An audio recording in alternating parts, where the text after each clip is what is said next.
Hello friends, બધાને જય માતાજી ને જય દ્વારકાધીશ।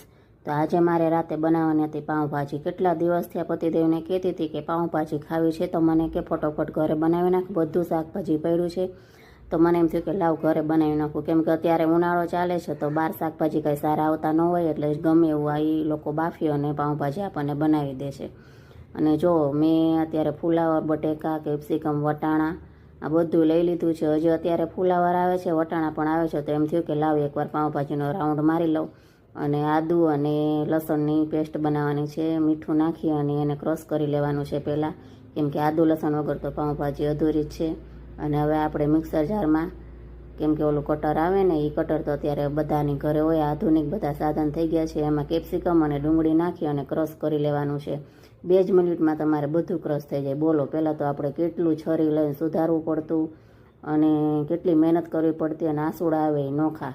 અને અત્યારે તો આધુનિક સાધન આવી ગયા છે। જો અહીંયા પાઉંભાજીનું બધું બફાઈ ગયું છે શાકભાજી, એટલે મેં એને મેશ કરી લીધું છે અને ટમેટાં પણ સુધારી લીધા છે, અને સલાડ પણ હવે કાપી લીધું છે, ડુંગળી, ટમેટાં અને કાકડી। અને જો મસ્ત મજાની એકદમ તીખી અને તમતમથી પાઉંભાજી બની ગઈ છે। જોતાં જ મોઢામાં પાણી આવી જાય અને જોઈને તો રહેવાતું જ નથી, એમ થાય કે જમવા બેસી જાવ, પણ હજી પતિદેવ આવ્યા નથી અને રાજકુમાર પણ આવ્યા નથી, એટલે એની રાહ મારે જોવી જોઈએ।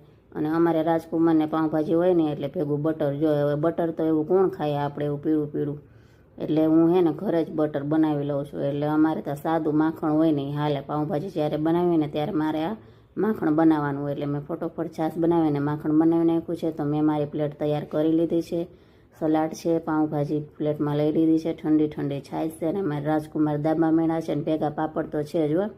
અને જો બધા જમવા બેસી ગયા છે, તો હાલો તમે પણ બધા જમવા।